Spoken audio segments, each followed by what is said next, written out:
peut être sympa, c'est de se balader dans le 19e, parce qu'en fait, c'est là où j'ai grandi. C'est vraiment mon quartier. Moi, j'ai grandi vers Laumière. Puis après, j'ai déménagé, on est allé à Porte de Pantin, mais c'est vraiment mon quartier, quoi, toute cette zone-là. Vraiment très extrême nord-est. Et puis c'est très joli, tu vois, t'as le canal. Après, tu peux remonter par la rue Petit, par exemple, t'arrives là où j'ai grandi en étant adolescent. C'est hyper beau, il y a plein de briques rouges, moi j'aime bien. Enfin, je sais pas, il y a un côté Madeleine de Proust aussi un peu pour moi. Et ouais, ça pourrait être sympa comme parcours. Puis même pour moi, ça peut être bien d'y retourner. Ça fait longtemps que je suis pas retourné pour vraiment me balader et apprécier ce qui se passe autour de moi.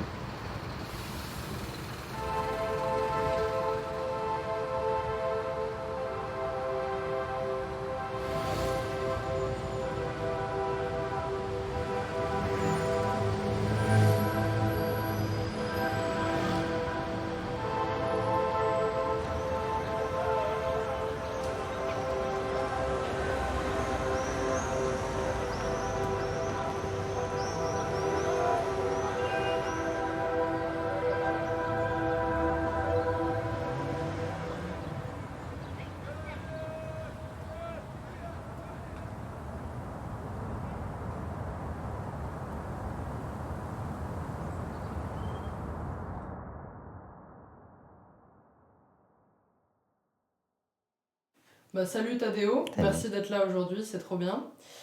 Pour commencer, du coup, je vais te laisser te présenter, nous raconter un peu qui tu es, ton parcours, pour qu'on puisse te connaître un peu avant de commencer. Oui, bonjour. Alors, je m'appelle Tadeo, je suis artiste, vidéaste.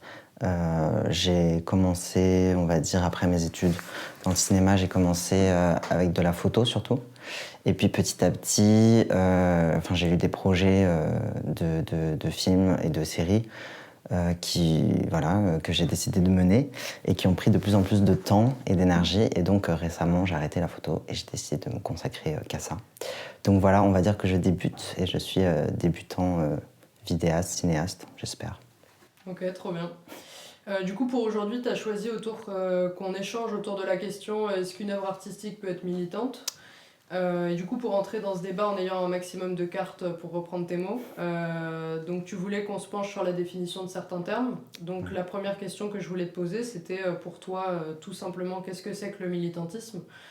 Et est-ce qu'il y a une différence que tu peux trouver avec l'engagé et le politique? Ouais, alors déjà le premier truc c'est que c'est hyper compliqué parce que moi c'est des questions que je me pose depuis un moment déjà mais qui sont vraiment en ce moment très prenantes que je me pose depuis quelques mois, vraiment tous les jours presque, ça m'obsède un peu. Vraiment c'est un peu compliqué, chacun a un peu sa propre définition je pense de ces mots-là en fonction de ton expérience et tout et vraiment je prétends pas en venant ici avoir la science infuse ou quoi ou prétendre déclarer que je sais la définition de chaque truc.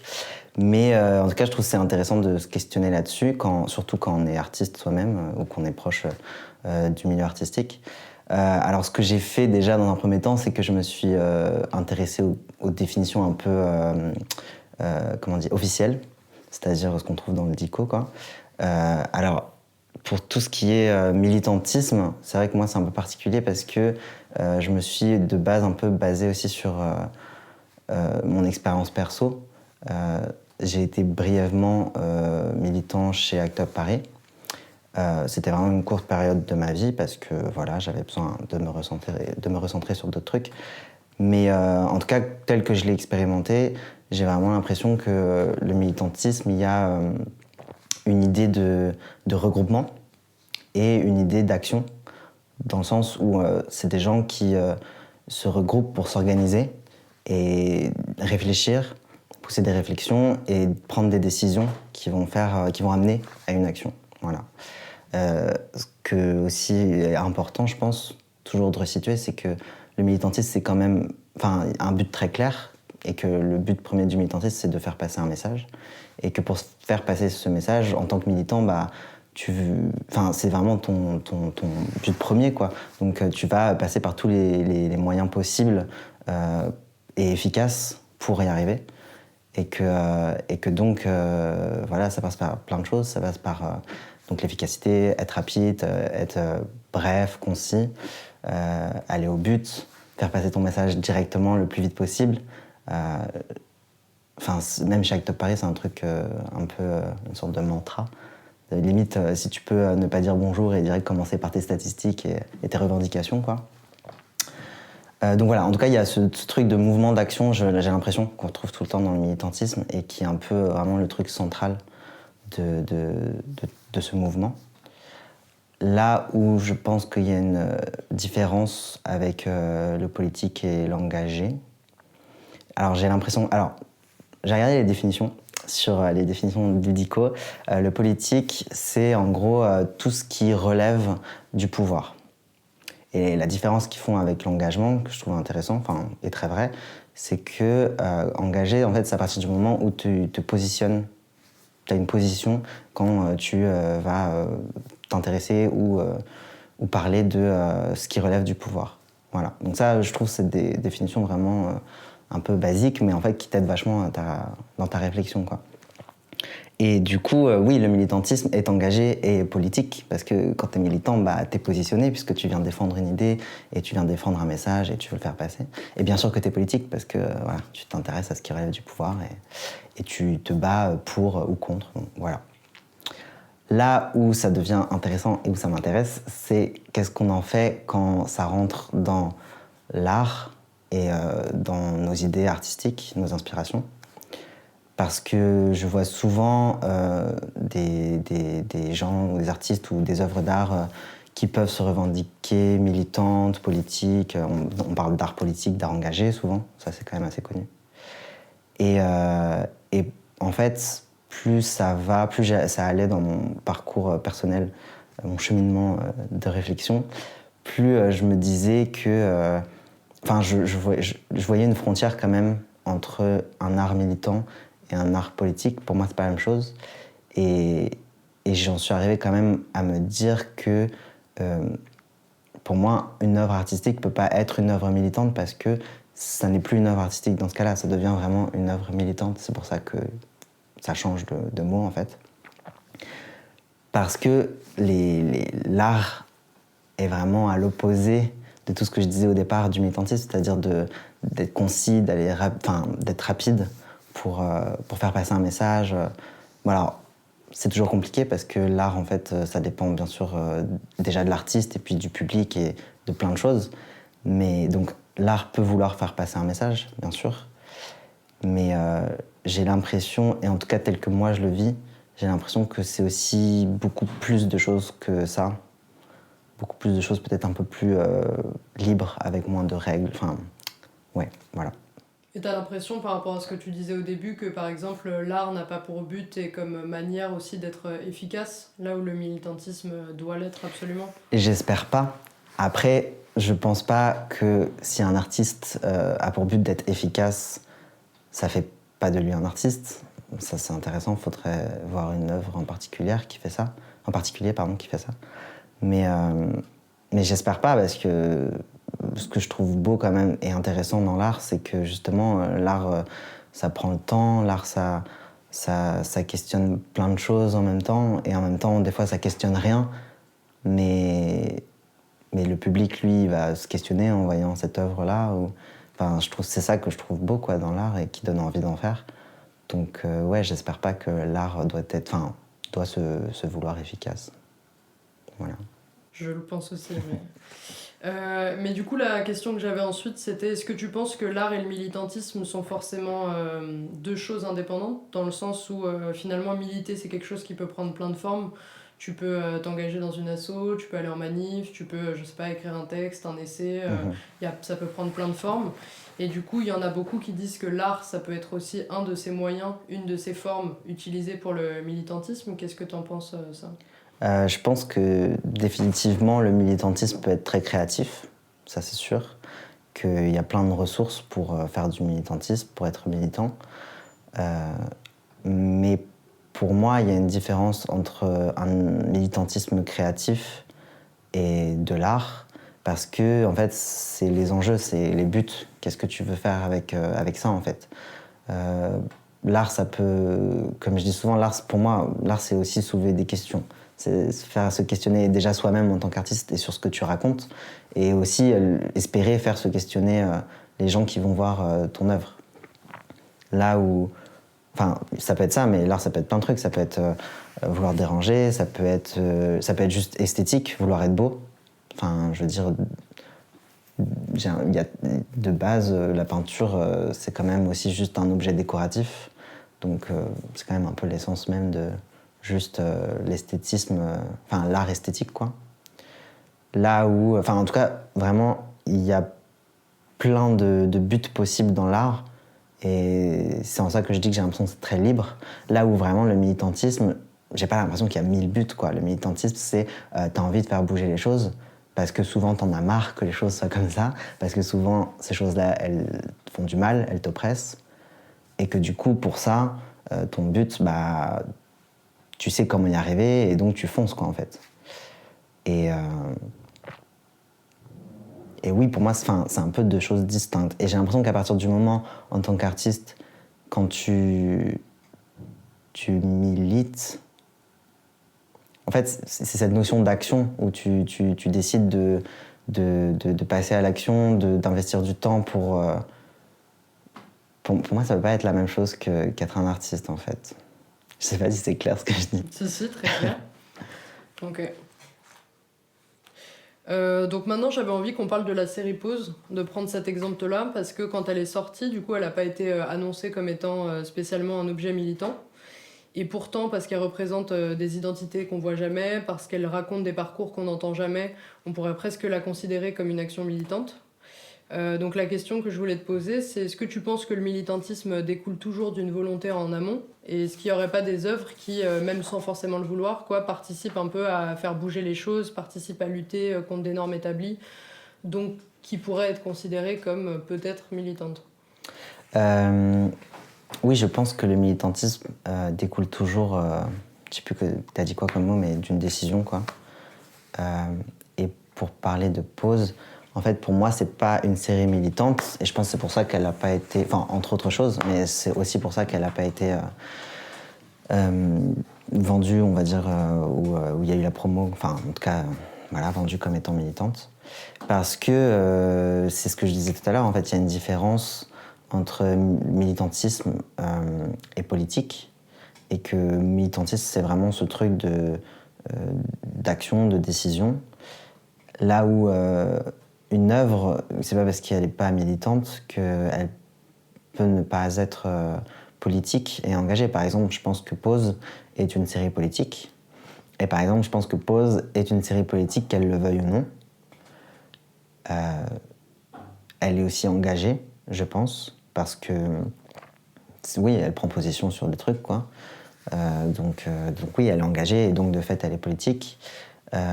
Et c'est intéressant parce que la dernière fois, je parlais avec une amie, on parlait de projets que je fais moi personnellement, et elle me disait la série que je fais actuellement, que je le veuille ou non, quelque part elle sera militante. Et j'ai trouvé ça hyper intéressant parce que pour moi c'est un contresens cette phrase.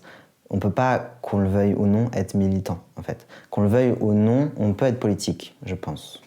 Parce que en fait, à partir du moment où tu t'intéresses à du coup ce qui relève du pouvoir et que ce soit aux oppressés, aux oppresseurs, bah en fait, t'es dans un système et ton œuvre d'art, elle existe dans un contexte et dans un système. Donc en fait, bon, bah, que tu le veuilles ou non, c'est politique un peu. Par contre, que tu le veuilles ou non, que tu sois militant, non. Et c'est là qu'il y a une différence de mots, en fait. C'est que le militantisme, tu peux que le décider, en fait. C'est toi qui te réveilles un matin et que tu te dis, bon, bah, à partir de là, en fait, je vais bouger mon cul, je vais faire ça. Je vais, j'en sais rien, je vais aller manifester, je vais aller peindre des slogans, je vais aller rejoindre une association, je vais écrire des plaidoyers, je vais, j'en sais rien, que ce que tu veux. Mais en tout cas, voilà, tu décides d'être militant, quoi. Je pense. Ok. Maintenant, j'avais envie du coup de te donner une petite citation. Donc, c'est un professeur de littérature qui travaille dans une université à Liège qui s'appelle Benoît Denis, qui disait que toute œuvre est à quelques degrés engagée, au sens où elle propose une certaine vision du monde et qu'elle donne forme et sens au réel. Et il dit qu'aucun art n'est socialement inactif, purement décoratif, idéologiquement insignifiant ou sans effet sur le façonnement culturel des comportements. Je trouve ça intéressant parce qu'en plus ça rejoint beaucoup ce que tu as dit jusque-là. Et en plus, dans sa formulation à lui, il reprend le terme d'engagé et pas militant. Du coup, qu'est-ce que tu en penses de ça, toi? Bah, je suis tout à fait d'accord. Bah oui, bien sûr, parce que déjà, en fait, et ça c'est hyper intéressant, surtout quand t'es artiste. Déjà, en fait, ton art, il y a un truc très brutal que tu découvres quand t'es artiste, mais aussi incroyable, c'est que une fois que tu crées ton œuvre, elle t'appartient plus, en fait, elle devient indépendante. C'est-à-dire que t'as travaillé longtemps, tu fais ton œuvre, mais au bout d'un moment, en fait, elle commence à exister de par elle-même et elle commence à exister à travers les yeux du public. Et déjà, c'est hyper beau, parce que c'est un des buts aussi du coup de l'art. Mais du coup, en fait, oui, bien sûr, c'est aussi totalement incontrôlable. Les gens, tu les contrôles pas. Tu sais pas ce qu'ils vont penser, tu sais pas ce qu'ils ont vécu, tu sais pas à quel moment ou dans quel contexte ils voient ton œuvre. Par exemple, quand tu fais un film, t'as beau faire un film, j'en sais rien, moi, hyper beau, hyper joyeux, il suffit que ça parle d'un truc en particulier et que la personne qui va le voir, j'en sais rien, elle vient de se faire larguer, peut-être qu'elle va chialer de fou devant le film, quoi. Donc tu peux pas contrôler. Et oui, donc en ça, bien sûr que toute œuvre d'art est engagée, parce que de toute façon, tu pourras pas contrôler, en fait. Les gens, ils verront ce qu'ils veulent dedans. Donc en fait, s'ils ont envie de voir un truc politique, ultra radical ou quoi, libre à eux, en fait, et t'y peux rien. Donc oui, bien sûr. Et après, moins centré sur cette question du public, oui aussi, je pense que c'est toujours un peu engagé, parce que ce que je disais aussi de ton œuvre d'art, elle existe dans un système, elle existe déjà dans un contexte, quoi, un contexte social, socioculturel. Et plein de trucs aussi, elle existe dans un système de production défini en fonction du domaine artistique et tout. Mais du coup, voilà quoi, elle n'existe pas toute seule et forcément, à partir de là, oui, quand tu existes dans un système, oui, tu es forcément engagé parce que tu as une position, quoi. Ça peut te faire peur, des fois, toi, la manière dont les gens pourraient réceptionner d'une certaine façon ou d'une autre l'œuvre que toi, t'as décidé de faire? Non. Je pense qu'à un moment donné, ça m'a fait peur au début, quand tu commences à vraiment ressentir, même pas comprendre, ressentir ce truc de je suis en train de produire un truc, mais en fait, au bout d'un moment, il va plus m'appartenir. Ouais, au tout début, ça peut faire peur. Maintenant, non, pas vraiment. Et je trouve ça à la limite hyper. Enfin, moi, j'adore en fait. Me dire que je crée un truc qui a une sorte d'individualité en lui-même, quoi. Et qu'après, en fait, les gens, ils en font ce qu'ils veulent. Déjà, ça te rassure aussi dans toute cette histoire de, tu sais, les goûts et les couleurs, il y a forcément des gens qui vont pas aimer ce que tu fais.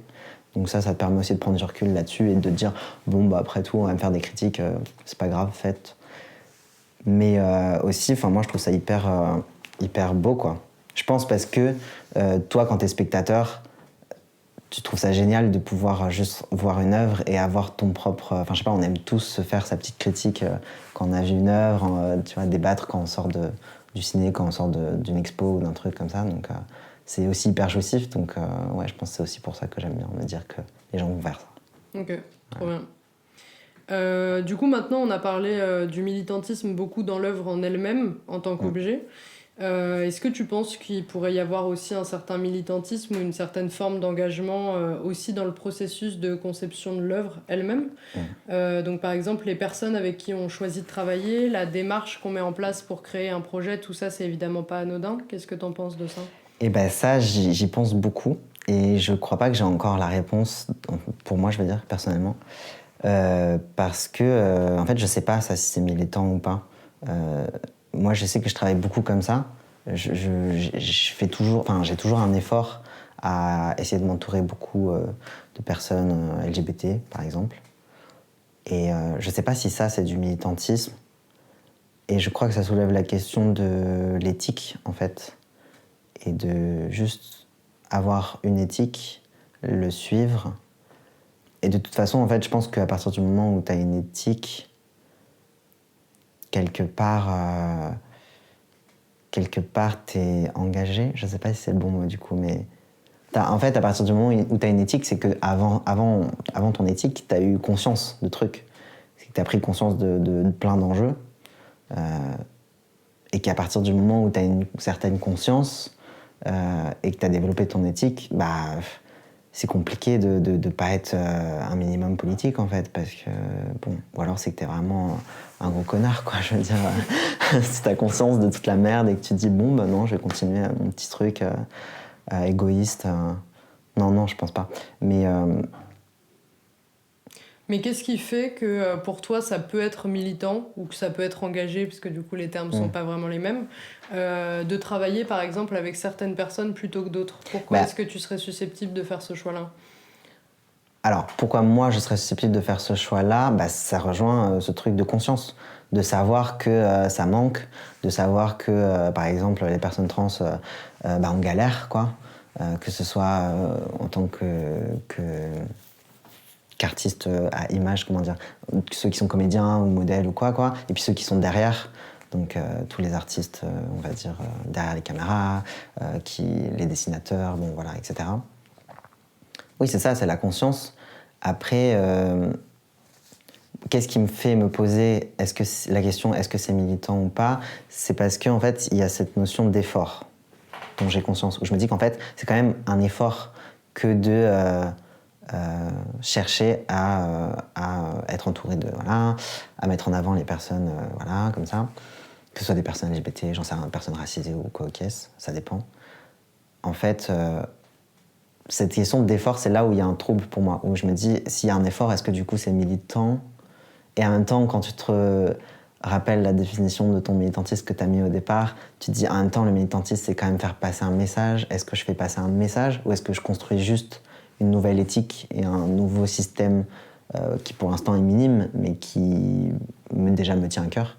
Et puis, s'il te tient à cœur, t'espères que du coup, il va grandir petit à petit aussi. Je sais pas. Okay. C'est une bonne question. C'est intéressant ça quand même. Ouais. Et pour terminer du coup, et ça va un peu avec ce dont on parle maintenant, je voulais te proposer du coup de nous parler de ta série du coup Drama Queer. Déjà peut-être nous expliquer qu'est-ce que c'est que ce projet, de quoi elle parle, comment tu l'as construite, etc.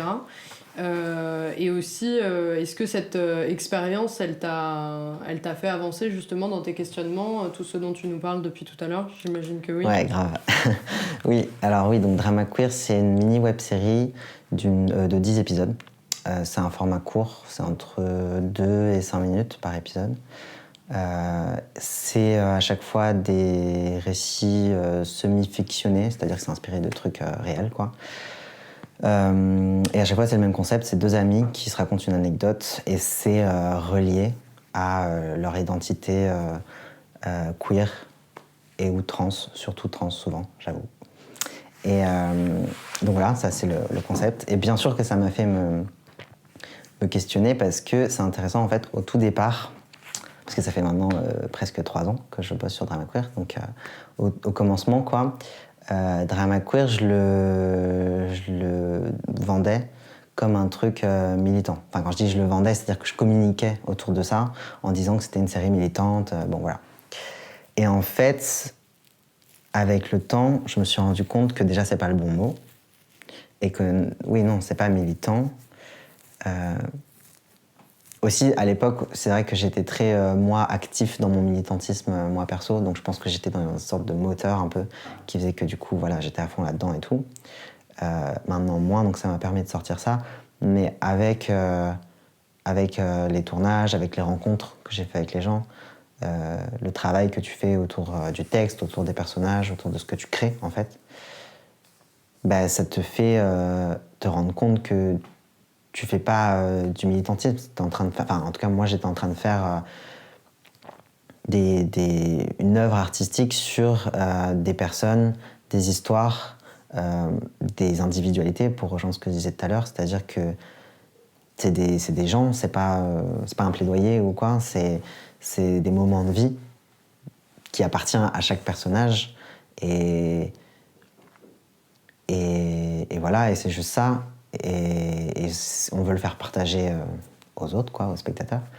Mais en tout cas, c'est pas militant. Alors, maintenant, c'est intéressant parce que du coup, je pense que c'est politique. Parce que je m'intéresse à des personnes trans. Et que malheureusement, on s'intéresse pas encore assez à des personnes trans, dans le mainstream surtout. Et que du coup, forcément, étant, comme je disais tout à l'heure, je vais le répéter, mais étant que dans un système voilà, qui préexiste, bah forcément, bah là, que je le veuille ou non, je pense que c'est politique. Après, c'est forcément engagé parce que je me positionne là-dessus, comme a pu le faire Pause ou tous les contenus de récits trans où on fait avec des personnes trans, ou c'est fait par des personnes trans, tout ça. Où en fait, tu te positionnes de base en disant que voilà, on est des gens comme les autres et qu'on mérite des droits. Donc bon, à partir de là, oui, malheureusement pour la société, tu te positionnes, donc tu es engagé. Donc oui, je pense que c'est engagé et du coup, c'est politique. Mais je ne pense pas que ce soit militant. Voilà. Ok, joli. Et du coup, pour terminer cette discussion, je t'avais proposé de réfléchir à un ou des conseils. Est-ce que du coup, tu as quelque chose à nous partager pour nous permettre de prolonger un peu notre réflexion là-dessus ? Oui, alors j'ai réfléchi, j'ai pas grand-chose. C'est pas des conseils qui pour prouver que j'ai raison et que tout ce que je viens de dire c'est hyper intéressant. Non, c'est que j'ai vu des trucs récemment et comme je t'ai dit que c'est des questions qui m'obsessionnent un peu, j'ai l'impression que c'est des bons contenus pour se poser ces questions-là. Donc là, j'avais vu L'Effondrement, je sais pas si tu connais, c'est une série voilà, des parasites. Déjà, alors si, je la conseille quand même parce que déjà c'est une prouesse technique et artistique assez ouf, donc ça vaut le coup quoi. Et c'est quand même hyper bien quoi. Et je trouve que voilà, c'est parfait pour se poser ce genre de questions. Même moi, je n'ai pas encore résolu dans ma tête qu'est-ce que j'en pense par rapport à ces questions. Est-ce que, à quel degré c'est politique ou pas. Enfin bon, voilà. Et l'autre que j'ai découvert tout récemment, c'est Key & Peele. Je sais pas si tu connais, c'est un duo humoristique américain. Non, je connais pas. C'est des très courtes vidéos d'humour. Et que j'ai découvert là, il y a pas longtemps. Et que je redécouvre la vie avec ce truc, c'est trop drôle. Et en fait, je trouve que ça, c'est pareil, c'est hyper bien parce que, pour se poser ces questions-là, parce que déjà, c'est du contenu qui se veut simple, dans le sens qui se croit pas élitiste ou quoi. C'est vraiment, tu vois, de l'humour absurde, grotesque, hyper exagéré, hyper excentrique et tout. Et pourtant, ça parle de sujets, ça parle de racisme, ça parle de sexisme, ça parle d'homophobie, ça parle de plein de trucs. Et c'est vraiment, par exemple, le parfait truc pour te prouver qu'on peut toujours rire de tout sans être raciste, sans être grossophobe ou que sais-je encore. Et pour autant, je pense pas que ce soit militant, parce que c'est pas leur but premier. Leur but premier, c'est de faire rire. Donc voilà. Mais voilà, c'est pas grand-chose, mais ces deux trucs-là me questionnent. C'est cool déjà. Ouais. 2 choses, c'est déjà pas mal. Ok, et ben merci beaucoup. Eh ben, merci.